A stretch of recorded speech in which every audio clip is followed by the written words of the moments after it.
This is the Ghetto Free Press. I'm George Buster Rhymes. I'm over to Reverend John Henry Robinson House, and of course it looks like an art gallery over here.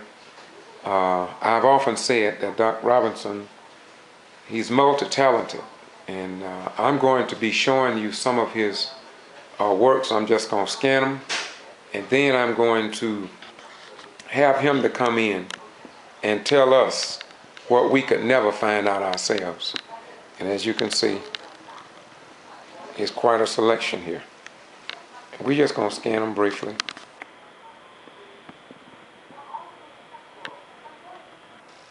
We're going to let him come in, and he's going to really do what he does best. We'll be calling for him in a minute, but we're just going to go around so you can get an overview. It's like an art exhibit, I tell you. And I want to talk about some of them, but I'm not going to say anything.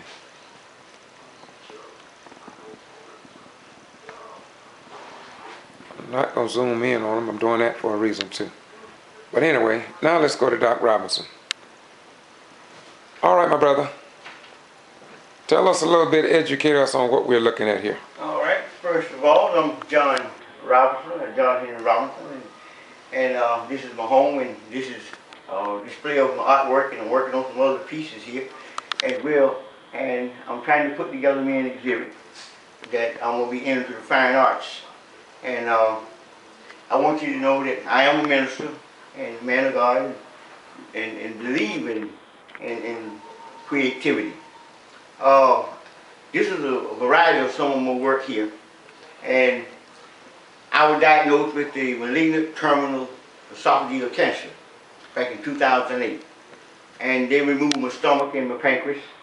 And I take vitamin B12 shots once a month, and I was taking them twice a month. I took 42 treatments of chemotherapy and 42 treatments of radiation altogether. And it was a combination of them both. I was given 2 to 6 months to live, and my life duration, my lifespan is the time frame for this is like 5 years at the maximum, regardless. Out of a 5-year study, 100,000 people, there have only been known 5 survivors. And I'm in remission right now, and I was able to keep a positive mind by escaping through my art. I'm also a civil rights activist, and I fought the form of cancer in the form of racism at one point in my life. I have a plaque here on the wall here, which was the largest courtroom in Miami, in George Hobler, which had Manuel Noriega in the basement during the time of my trial, and that trial lasted for 12 long years. It was John H. Robinson versus Calkins Indian Town Citrus Company. We won. And I'm in the Library of Congress, and my case has been studied with the Congress, and it's in the Vernon School of Justice for Law at the University up in New York. So you can Google that. But this cancer that's on my body that I have to deal with, dealing with the chemotherapy and the radiation. I lost all my teeth, all but 13, and that's why I'm snagged up here now. They wouldn't pull them because they said the disease of migrate and turn to bone cancer. So I couldn't get the one to pull my teeth. But I was losing them like 6, 7 at the time. They would just come out. I had went all those balls, and my hair came back. It came back in on course, and come back this gray you see here. But anyway, for me to escape, I escaped through my art. I got one piece here that I'm going to show you that is and it's called The Man with No Plan. And this piece here is a piece to demonstrate how I felt. And as you can see, the guy's sitting here slumped all over. And these are there's a paintbrush here and a paintbrush here, and 2 transparent walls, like glass walls. And you can see the paint is just splashed upon them, all against them. And Then you see him with the paintbrushes down on the ground, and it showed where my old form of life had ended, and the disgust I was feeling at the time, and just I just felt like I was fighting a losing battle. But through my art, I was able to escape, and I did that out of frustration. You know, I had to demonstrate how I felt. When I went through the chemotherapy, it killed all my immunities in my body, and I had to wear plastics all on my head, gloves. My wife had to wear gloves, and had to stay upstairs in quarantine like 4 months. Couldn't be exposed to the sun. I blistered up real bad, and the stuff that they gave me, that they injected into me, was so toxic until they would eat my flesh up. So they gave me a life port because it would ruin the veins in my arms. And I wore that port for 5 years. They just took it out maybe about going on 3 months now. And it went directly to my heart. And it was a rough ride. It was a rough ride. And to stand on death row and to know that kind of thought being in your mind, this is the man with no plan. In other words, I can't go out and plan my future because my destiny is doomed.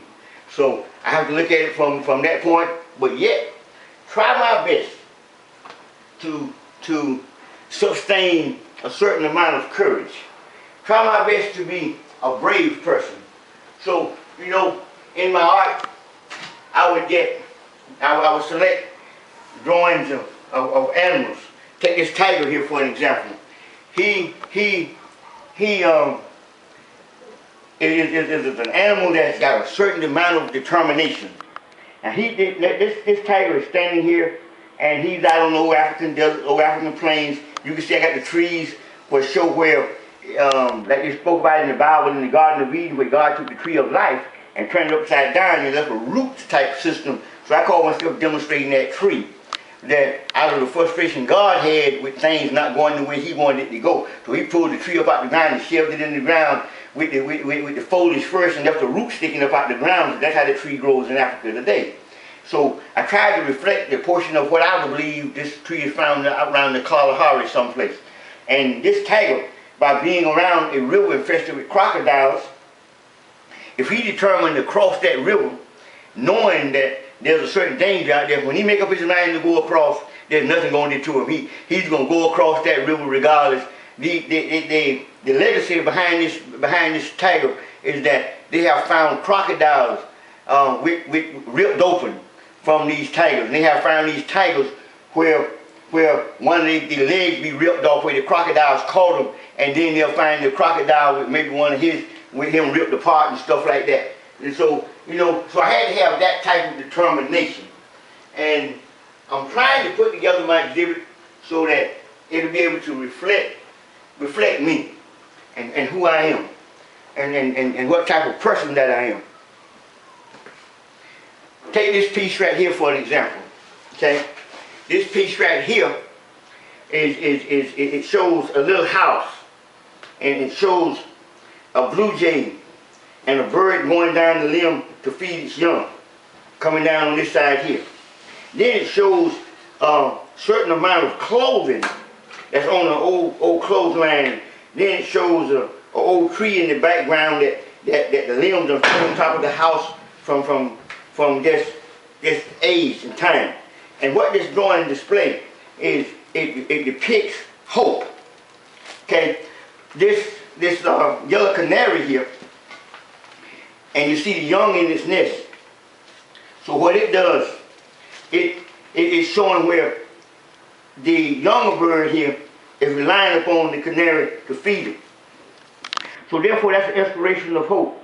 The blue jay, it displays the beauty of life. And the clothesline here lets you know that this place is occupied regardless of its unique quality. And this old house is I use this house here for particular because this is a house that I found yet standing, that was built years and years and years ago, perhaps early in the 1900s. And that's where my wife, I'll be 60 years of age, April the 21st, coming up in April. And This, my wife, is 3 years younger than I, and her grandfather died in this house here.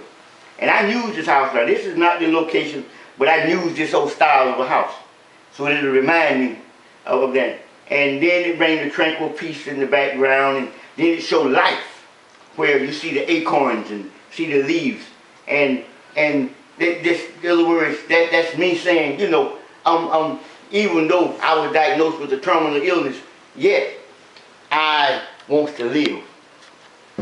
I have another picture that I use of that same old house, but in a different setting. Now this setting here is the original setting of how that house, where the old house set. It had an old well in the backyard, had an old broken down fence and an old dirt road, and it had this big, huge tree. And the tree actually looked like it was almost half the size of the house. And its root system was one of the roots bigger than my body. You know, a big old huge tree. And this old house, if you can look close at this, the wood on it, it's curving and it's twisting and showing where something once was.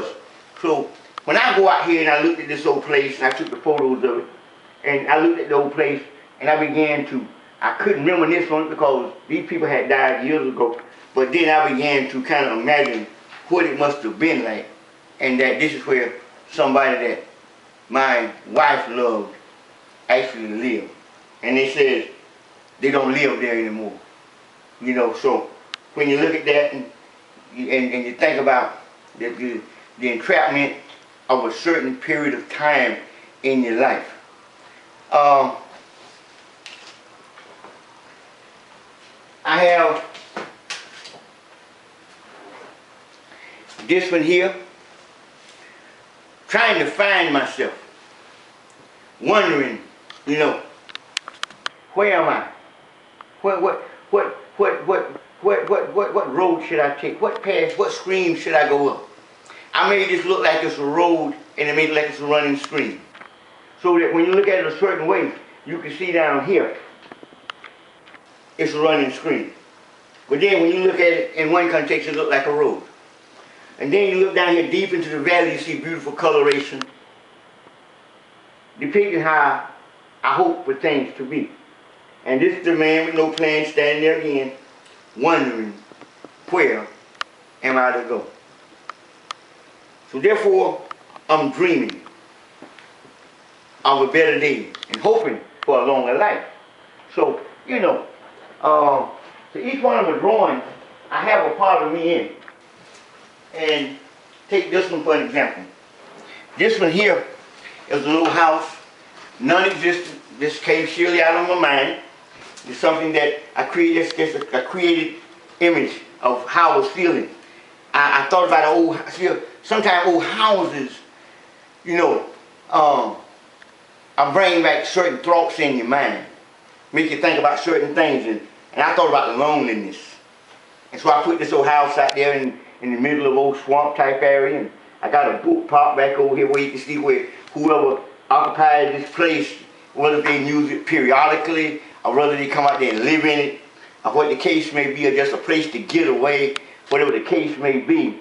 But it's a reminder of trying to find a tranquil peace. And this piece here is a tranquil moment. And now the next piece that I'm going to show is not my original, it's my drawing, but this is something that I found that someone else had done, and I did a copy of a dog with the rose. But I put the vine right. This is actually my work, but it was a drawing of a dog that I had seen, and I decided that I would do that same drawing. And this is what I produced here. And it had the rose. So I guess what the artist was thinking when he drew this was that the love sentiment of thought of love, even from this animal, and the dedication that a dog would have toward its master. The love, and this dog actually picked up a rose to bring to its master. And what I thought about was the thrones of life. Even though it's a beautiful rose that the dog have, but yet it came from a thorny vine. So, but I was thinking when I saw this, I said, wow, that's beautiful, you know. But why is my life full of these thorns? Why, you know, I'm not criticizing you, God, for what happened, but my goodness, I know this happened to many other people, but this doesn't happen to me. I'm caught within this threshold of rose thorns, even though life is depicted to be so beautiful, you know. So I used this piece here for that. And then I take and I think about courage. Think about courage. And therefore, I put this piece here together. And what it is, and you see an eagle catching him a fish. And the symbol swiftness of the eagle and the courage of the eagle and the beauty of the mountain and the lustrous of the clouds and the fulfillment of giving me that feeling to truly represent and grasp that feeling of hope, to be courageous to fight this battle. To stand on the front line as an activist, to stand on the front line as a person fighting for his life. And have the courage of the eagle, because I got to do something, because the eagle went in and he struggled to get this fish that it caught within its grips, to perhaps to feed its young.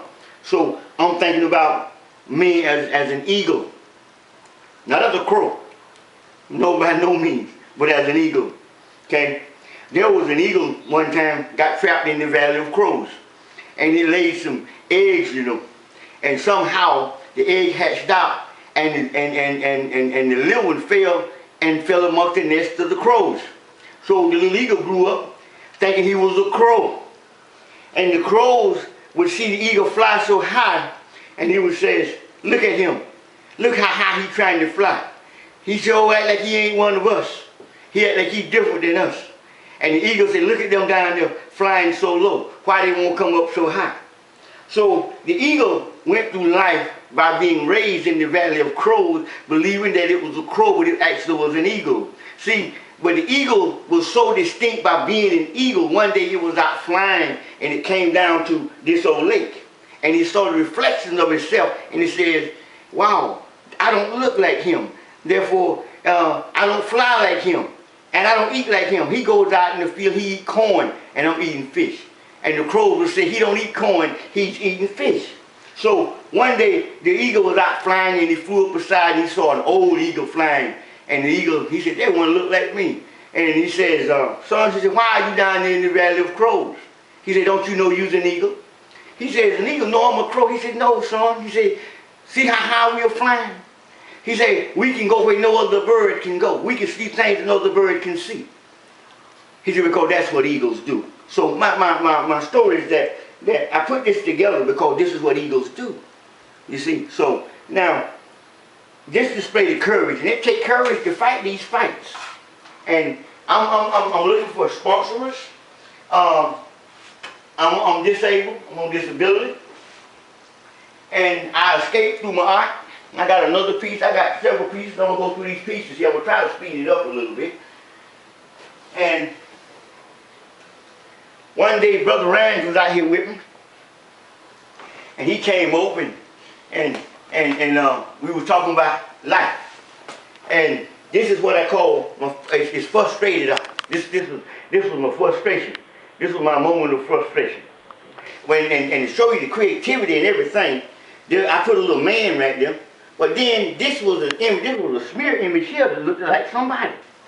So therefore, I put this little guy here in there, the man with no plan.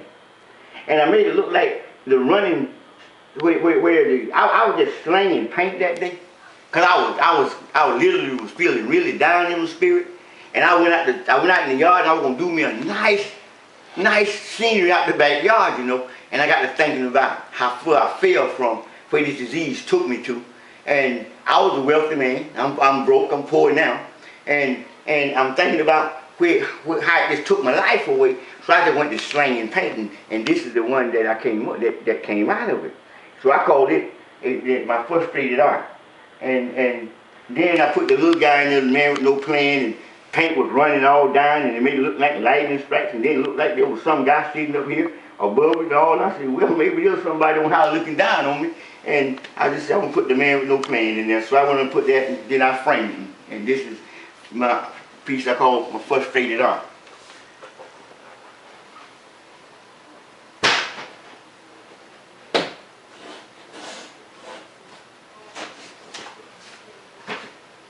Now, the next piece that I'm going to show is a piece where this is the man with no plan. Went out and see his small ears here. Went out and was all frustrated and waded out in the water. And might have been thinking about drowning. You know, I didn't want to say I was going to commit suicide. But, you know, sometimes you get so far down in your spirit, all kind of thoughts into your head. Maybe it'd be better if I just went on and died. You know, I'm going in and taking this chemotherapy, and my mouth looked like I had chewed up a mouthful of razor blades, and where this stuff had cut my mouth all up, and anything I try to take in with salt just burned me up and set me on fire on the inside, and it was just going through pure hell. And that's the result from the chemo. My hair would comb, I'd go to try to comb my hair and pull out big wads of hair out my head and stuff like that, and sit down to the table, my teeth fall out from eating a biscuit and didn't bleed. And I just felt real down and cold-hearted in my spirit. So I put this together, and then all of a sudden, I walked outside one morning, and I saw a beautiful butterfly. And I said, boy, that's a pretty butterfly there. And then I realized that I had seen this butterfly all the other days of my life, but I never paid any attention. So then I put these butterflies there, and this is a reflection of my two double lives. I'm going to turn this upside down. Now, this life here, he's looking at the butterflies in amazement out of despair. I turn it over, standing out with his muscles, and looking at the same butterflies and saying, hey man, you know, I'm courageous, like his chest stuck out, and I can take on the world. You see. And that's what my life was, that I was facing like I could take on the world until this happened. And then, you know, so this piece here is called reflection. Okay? It's simply just a reflection of what life was, where life brought me to.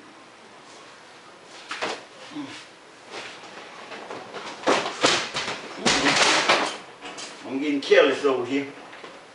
Oh God. This piece here is just a tranquil moment, and I decided I like outdoors. So, and during my escape, you know, I thought about an old farm ranch, old farm. So I did this horse and this old bull here, and then I got the hay mine in the background, the old fences and the little hillside, and then I got the man with no plans on the swing, swinging on a tree limb. You know, that's how I was feeling that, you know, I like to be out on the old farm, so I go out on the farm. And my weight was 103 pounds, and I got that's the lowest my weight had got down to, now 103. And some of the other patients I knew had got down like 95, 85, and yeah, actually that was skin and bone. And anyway, I put in here a little water well in the background, but that's basically what this piece was. This piece here is where I was just trying to escape to free my mind. I don't really have a name for this one, but this is a piece that I had just for that. And this is just a still life that I have here. And just thinking of a tranquil moment, I decided to put this together, and of fruits and different things, and what it do, it make you think about peace, and make you think about a lifestyles. It make you reminisce on the lifestyles of kings and queens, and how they'll sit back and enjoy their pleasure of life. It makes you think about the desire of things, and the coloration of the orange, and the orange itself. Think about the labor that's into a thing.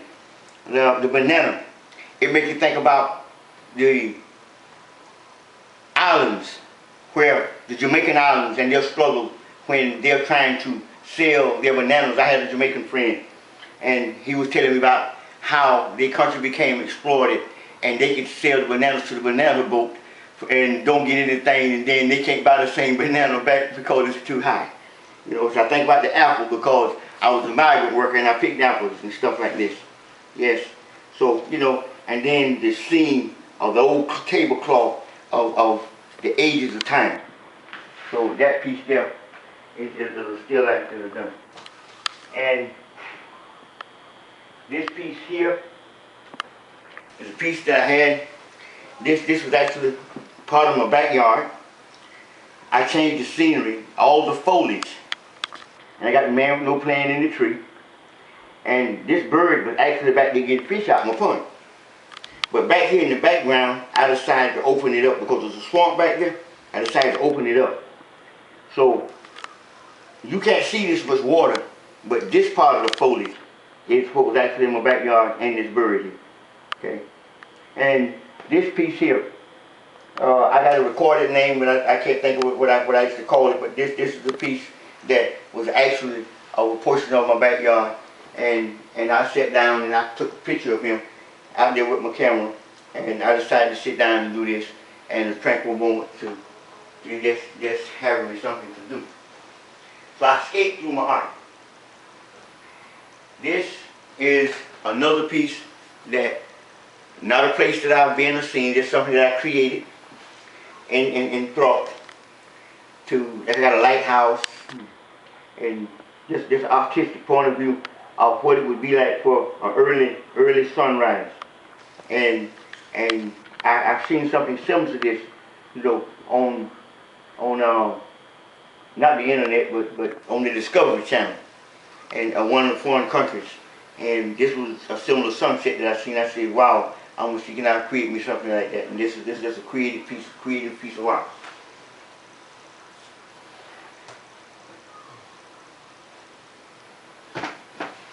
This piece here is a lion piece. And the significance of this lion fish is it's so beautiful, but yet it's so deadly. And life is so beautiful, but yet it's so deadly. I mean, I was in the prime of my life. I was a certified welder, certified by the Department of Transportation, state of Florida and Georgia, and was a specialist. And I did repairs on bridges, and the bridges I repaired were called basculars. And that's the one, the drawbridge, up and down. I did everything on the bridges, changed out the trunnions, and I was a specialist for the state of Florida for several years. And I made real good money. And then I had a pipeline rig where I weighed a pipeline. And I was certified by Transeastern, the one that did the Alaskan pipeline. And anyway, this fish reminds me of part of my life. It was yet so beautiful, but yet so dangerous. I used to get on those bridges, and sometimes, Brother Ryan, it seems like when the clouds come over and I'm on those big beams, it'll make you actually, and the wind blowing just right, you'll actually think you'll feel like you're moving along about 40 miles an hour and sitting dead still on the beam. And if you get confused, you'll walk right off of that beam. You know, so it was yet so beautiful, but yet so dangerous. And this piece here is a piece that I put together with my better half. And this was a piece of terry, and this was all that I had done here. And I put this together, and this was the picture of my wife. Okay.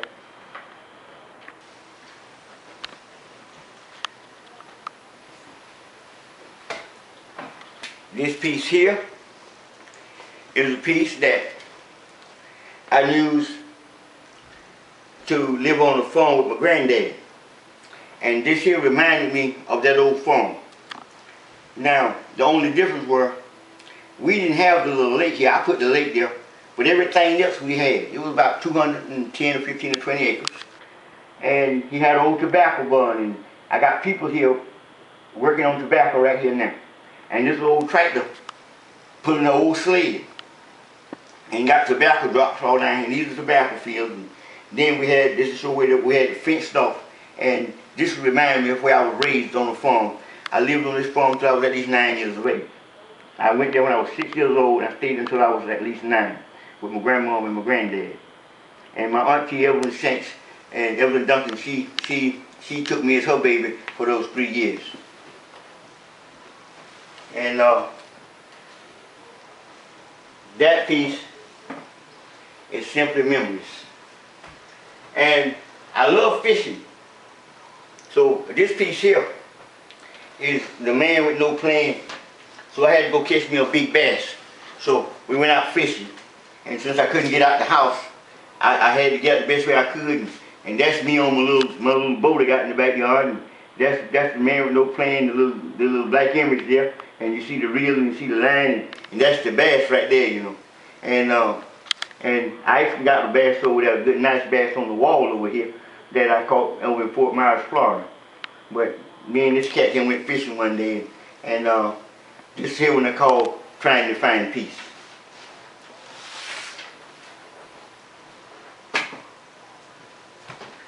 And this one here is a piece I just lately done, and it's called Slave Ship.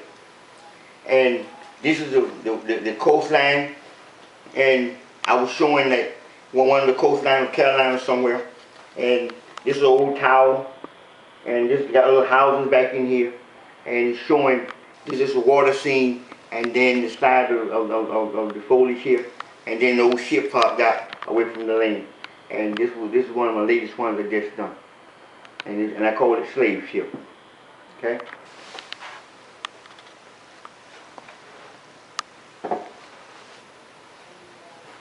Now,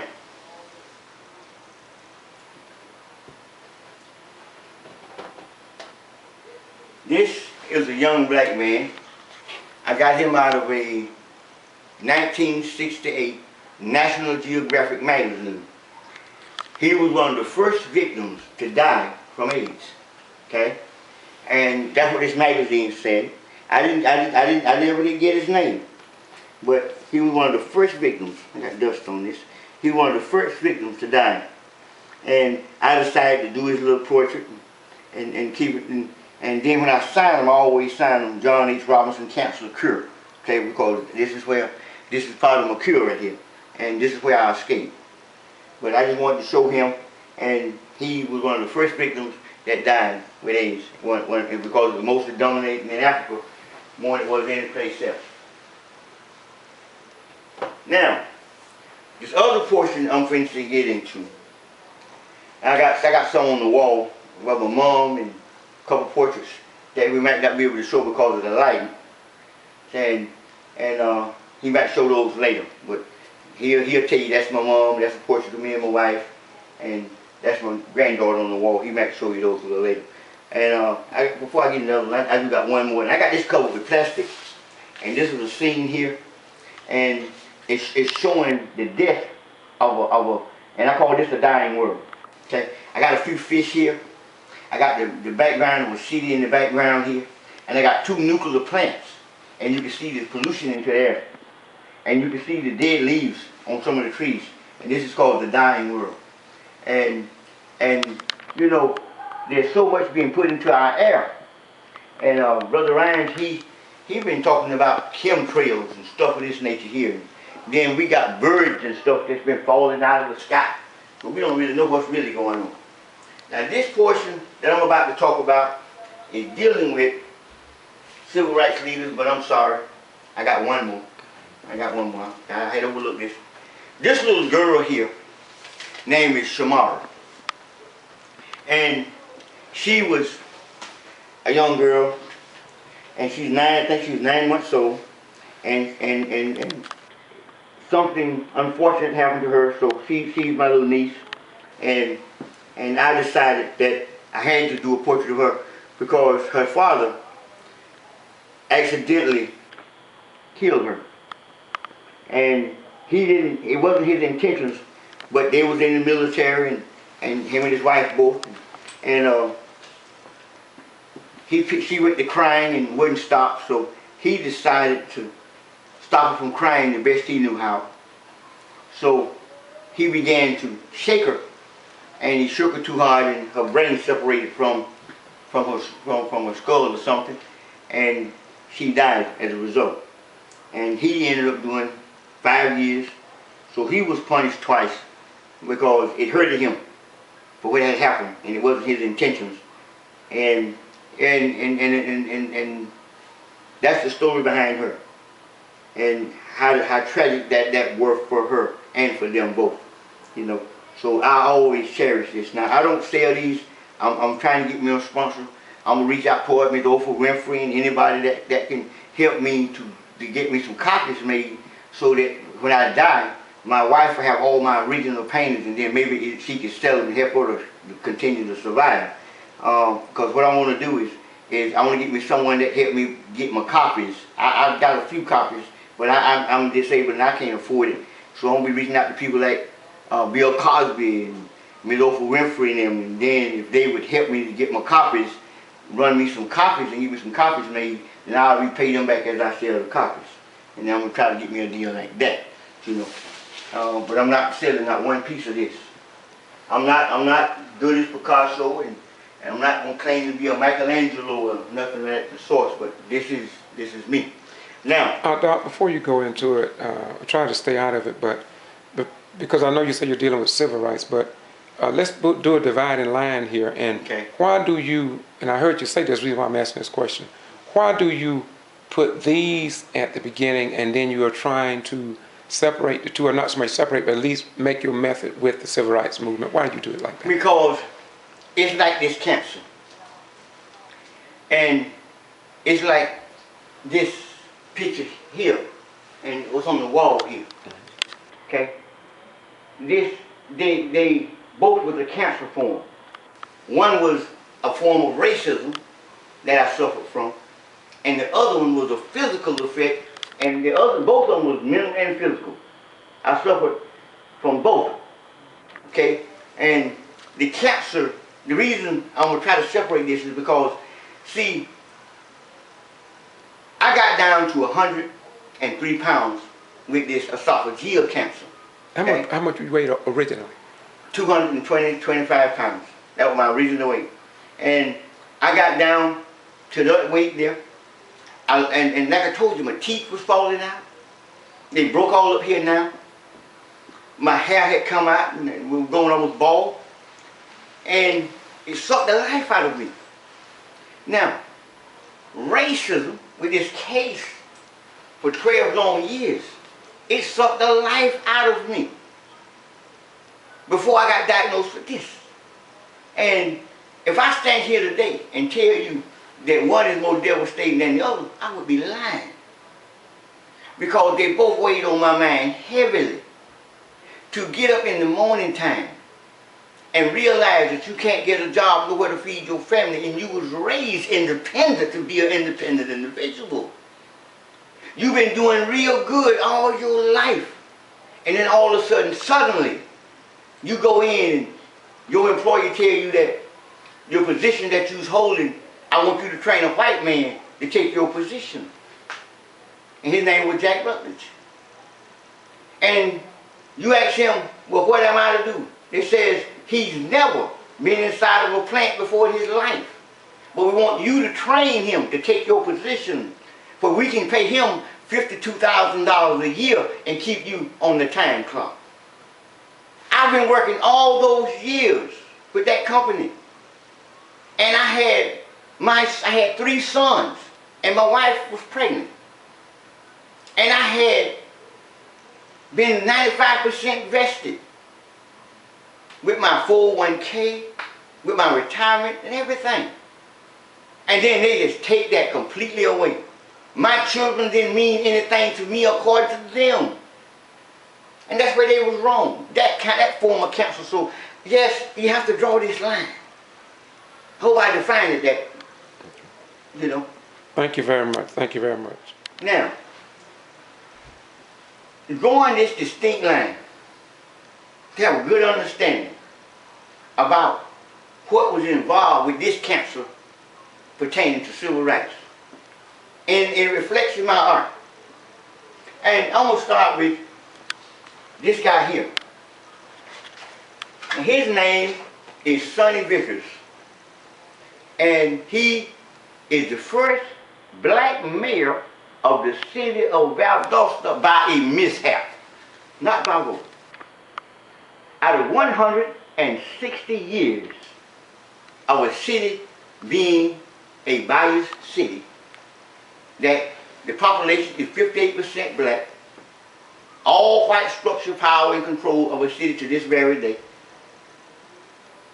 a metropolitan planning commission that don't have no blacks, no Hispanics, no form of minority representation, no development on a certain side, which is the south side of the county, and all the development scheduled to 2040 on the north side.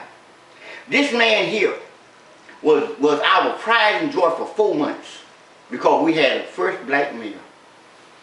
And he was a sit-in because the other white mayor, John Freddie, had got caught up in some type of scandal, and they had him to sit in.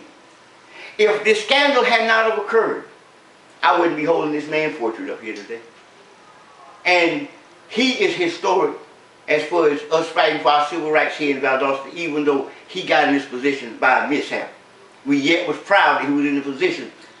Brother George Grimes went there in 2004 and had to get some kind of 1860 charter. What did that charter say? It said that the mayor and council shall pass all proper and necessary laws and ordinances for the control of slaves and free persons of color, and to control, suppress, and abate all nuisances arising from hogs, dogs, horses, and other animals straying at large in Valdosta. That's the kind of mentality that was in this city. So this is reflected in my art through Mr. Sonny Vickers. He's a city councilman. He sits up there at city council. Okay? And it's and as a reflection, we are proud of Mr. Vickers. Okay? Now, this next piece is just a reflection, and we'll take a walk down memory lane. This is just a picture of Ted Kennedy. Okay? We know the life of Ted Kennedy. And because he was come from that distinguished Kennedy family. So I found this in an old magazine, so I decided to do this portrait of Ted Kennedy in pencil. Okay? Now, most of my civil rights stuff gonna be in pencil. Okay? Now,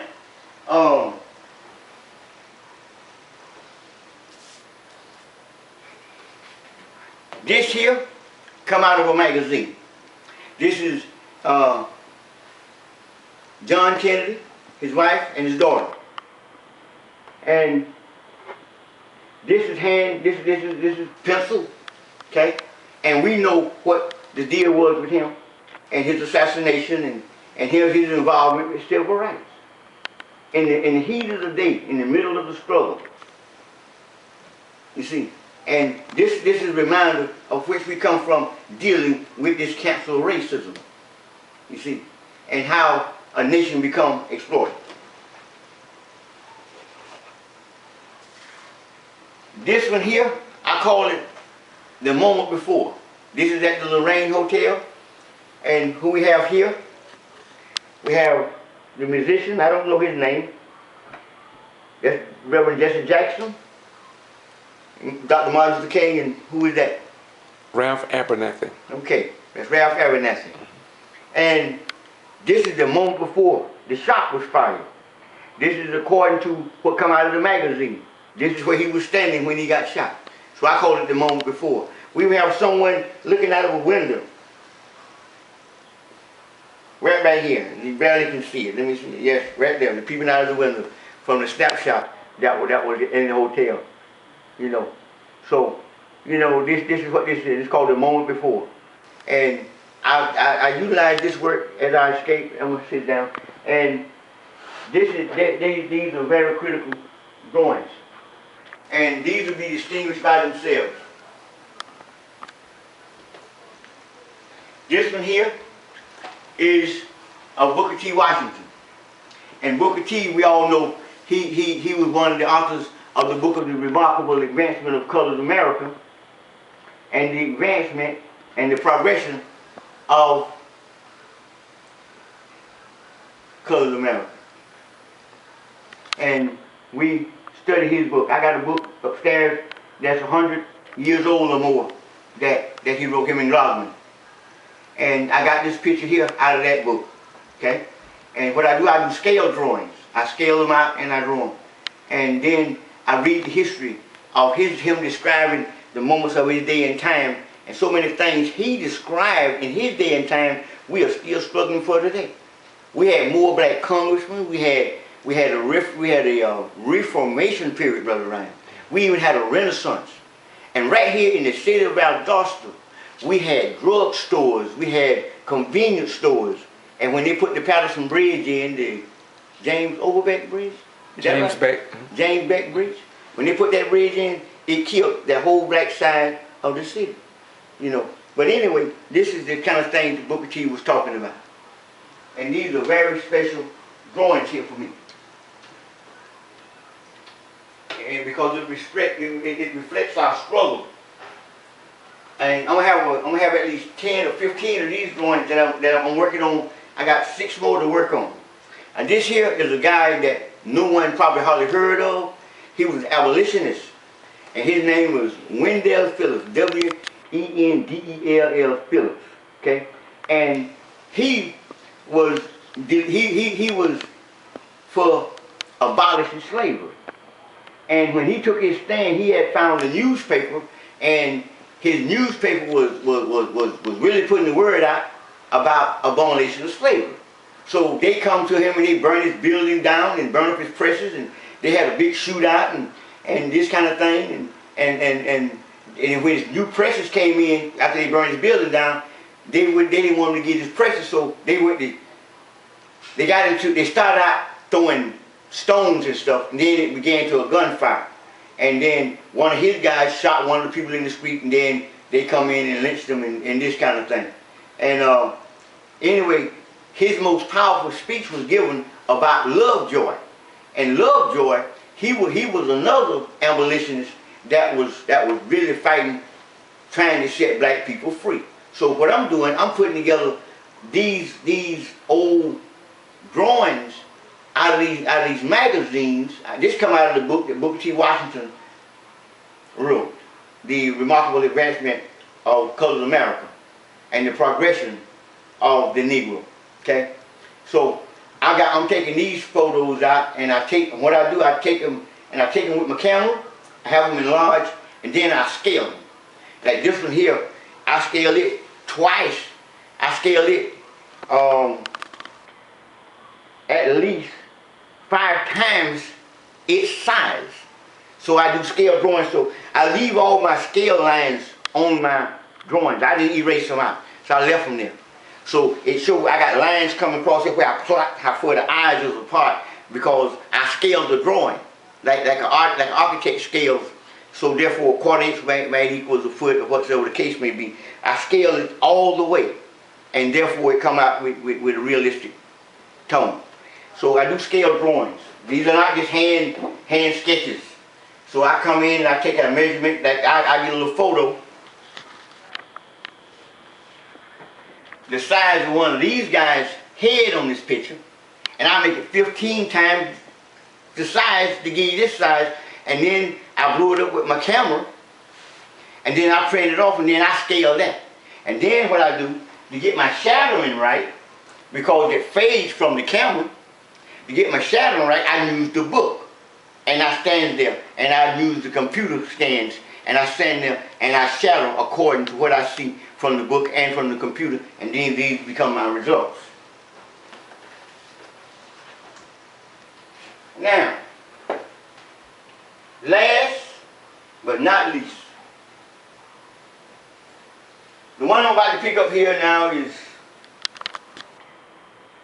my best friend. Someone that to me have proved himself to be worthy of the cause of justice.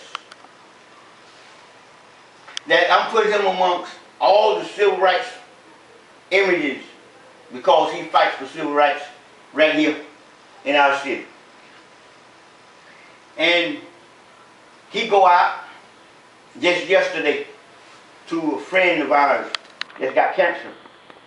that won't go to the doctor. He's trying to persuade him to go see the doctors. And he go sit down with him, spend the whole day trying to convince him to go see the doctors. And this man is a bishop. And the man is tired. I understand what the man is facing. I understand what he's, but my brother here, he's going out to help him. And I've seen him fight with what we call Equipment 10. Now, maybe a lot of you might not understand, but it's where black folk was accused of voter fraud in a little town called Quitman, Georgia. And they got, the state of Georgia brought them to trial, and they had a mistrial, and they won their case. And Brother George Rhines, he put them on and helped supported them, and they ever moved, they ever effort, and helped got the word out so that it wouldn't be buried underneath the rug when other news medias in the area failed. He was there. And he's our first black news journalist. Oh, I'm going to say it plain as I can. He's the first, he is the first black news journalist, independent news journalist, not the one that's hired by Channel 6, Channel 27, not the one that went all out to the school and come back and says, I'm a journalist.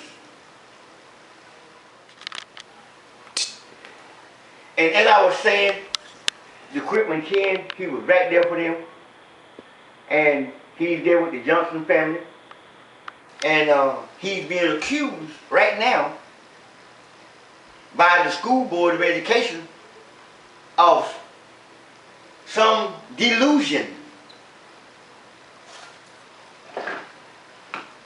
of some delusion. So I did this portrait of him. This is when he was a little younger, and he got on his kufu, and he was representing civil rights, and he was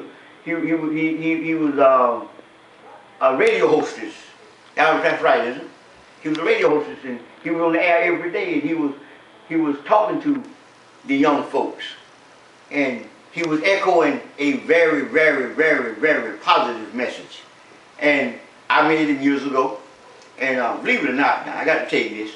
When I first met him, I didn't really know how to take him, because I went in and was telling him about my life, and after I told him, I went to tell him something and repeat myself to make sure he understood. He said, "Tell me something different," because you done told me that, And I found that to be kind of humorous to me, But he was the kind of person that no nonsense. He wanted you to get to the point, because he's so knowledgeable of what goes on around us. And this is George Boston Rhines, and I put him amongst there with all my civil rights collections. And this is a scale drawing, and everything I've done is this is part of my work. And I want it to be known that this is a reflection of what this old cancer is about. Even though it eat on my body, racism eat on my soul. Even though it eats at my soul, it destroys my body when I can't go out and make a living for my family. When I go into a place and file for employment, and they tell me they're not accepting applications today. When I ride around in the city and I find that there is no black service station in a town that's 58% black. So all of this is reflected when we go out and we ride downtown and we see the Johnson family standing out there protesting because their son has lost his life. Then we go to a graduation and we invite a man over to film our granddaughter, he be stopped. And then lies become constructed. And we find out people become victimized because of that old cancel racism.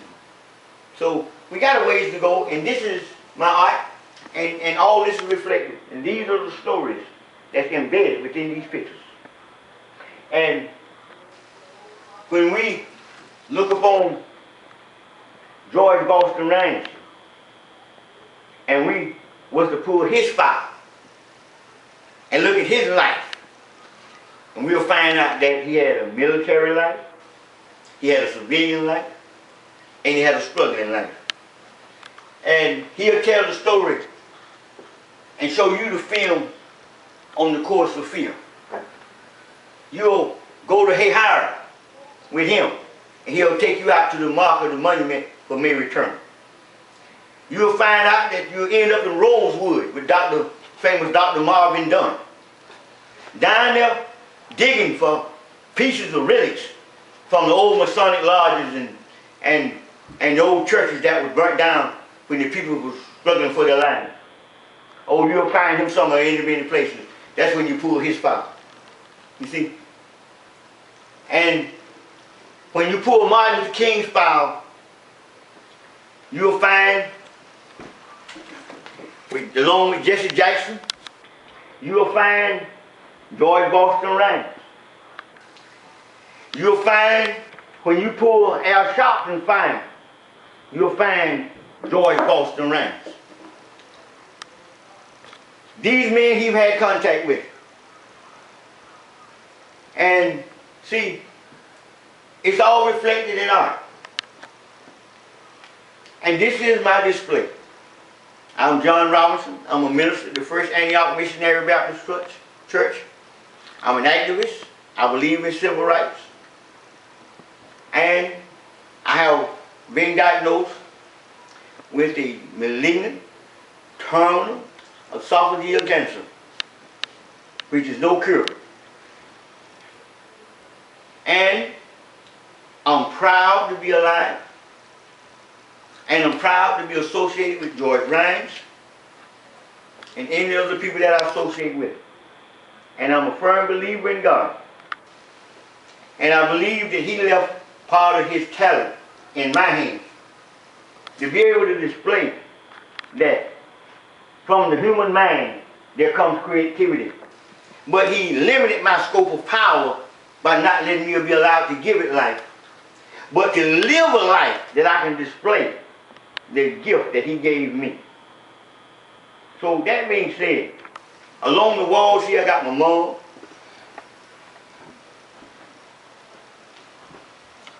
That's my mother there. And then right next to them I got me and my wife Terry. We hugged all up there together. And then over here I got the originals of Dr. Martin Luther King and the original of Kennedy. The ones I displayed was copies. And this was my granddaughter on the wall here. And this one right here is a portrait of a feed mill. That's not a portrait, that's a model of a feed mill that I put together and won the case against Henry Ford's son-in-law, George P. Calkins, Eleanor Ford's husband, for $13.5 million, okay, for a class action lawsuit that lasted 12 years. People was able, we put $8 million back into our community, and that model I built from pure memory. That's a pulp mill. And I built that from pure knowledge. And I shot the courthouse down. That's the I won my case when they brought that in as an exhibit. I built that with $15, believe it or not. Part of that is old refrigeration racks, copper tubing, clothes hangers, and poster board. Poster board. And I took my time and cut them out and glued them and put it together. The old feed mill. And put it together on a piece of plywood, an old piece of plywood that I had laying around the house that I hadn't used. And walked in and I did a narration of it. And Mr. Robinson, why was that necessary for you to do it? Because they said that a black man was incapable of learning. But why did you have to bring in the courtroom? Well, see, in the courtroom, I had a judge and a jury. And I had to be able to demonstrate my knowledge. So therefore, I can feel nothing no greater than to put together than build a replica of that plant. Now, if I bring that replica in here, and I build that without a blueprint, and I build it a scale model, you could take and scale that, and you could build an actual size of that plant. Okay, I forgot what the scale is, but by me being an artist, I sat down and I drew it out. By me working around it every day. Now, believe this or not, Brother Rhymes, when I first went in there, I didn't have no knowledge of this feed mill. I started out on a shovel. I came out of the fields, and I shoveled feed, and the only thing working there was just I was the only black. And I had to do all the cleaning for all of the whites.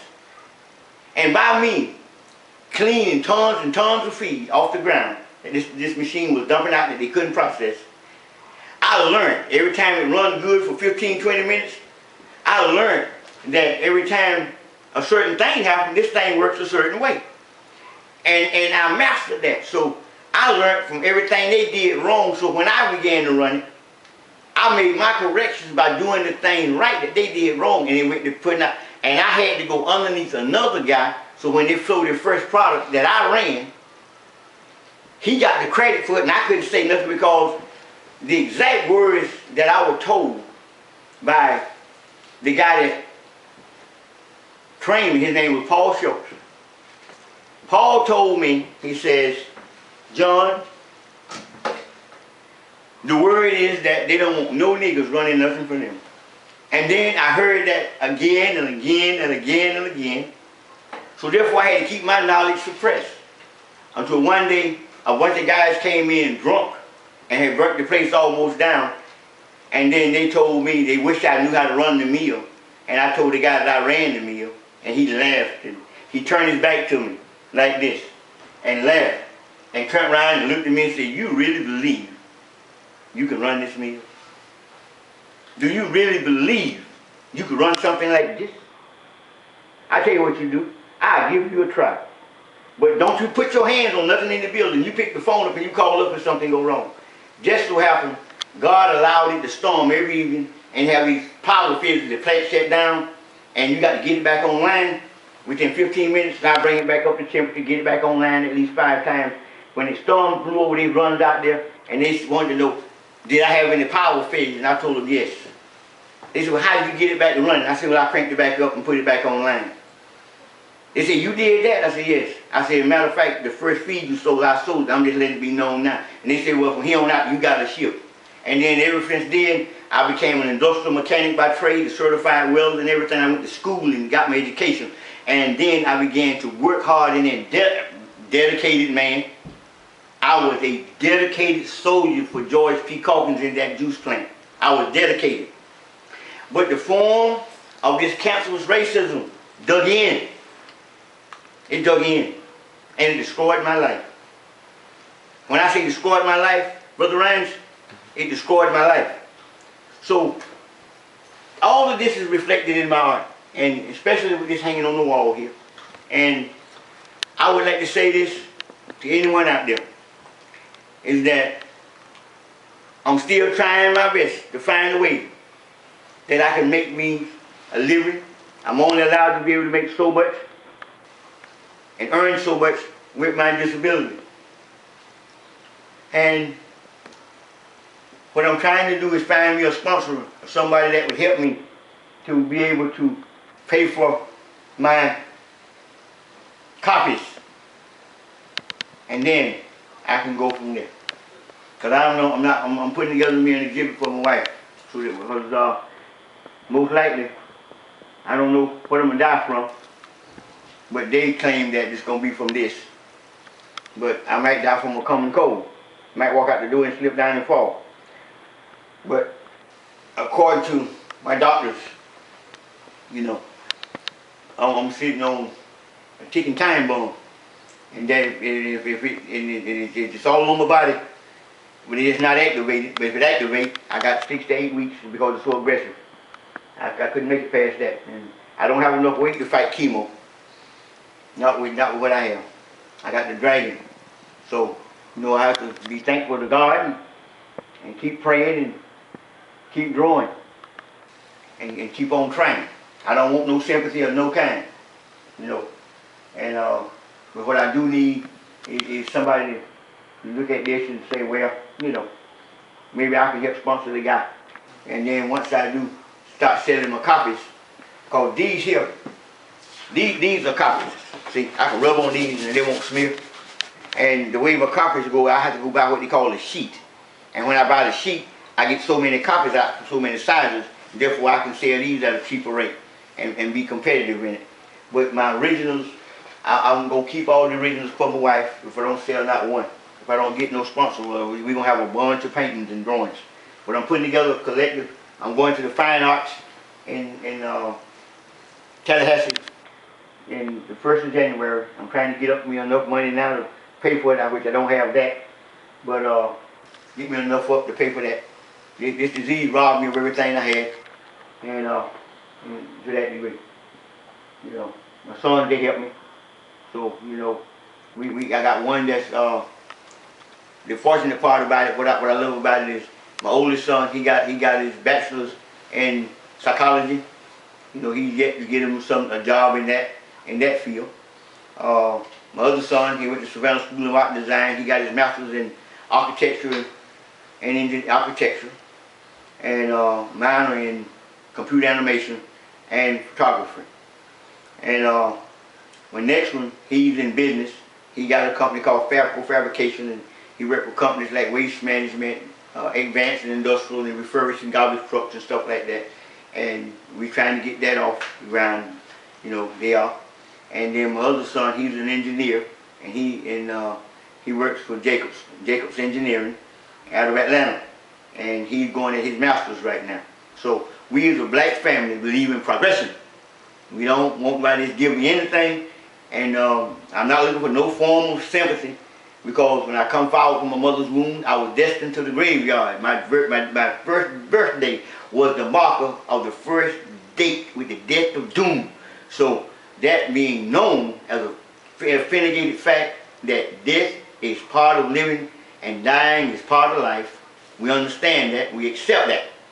I just need somebody to help me sponsor to get me some copies without me running to my boys for everything and of my own reconnaissance. So I'm going to reach out to Ms. Oprah Winfrey and anybody else of that nature that can do a tax write-off or something, and I just want them to help me get my copies, and then I'll repay them back. And it's just that simple. Okay? That being said, I'll let me close this out, my brother. Okay. Thank you very much, my beautiful brother. It's a beautiful collection here, and I know you're a multi-talented person. It's nice knowing you in this lifetime. I do count you as the best friend that I have in the world. And thank you very much for being who you are. You don't back up unless you have to. You don't go forward unless you see a need to. And you don't stop unless you need to get some rest. Thank you very much, my beautiful brother. Thank you. You're welcome.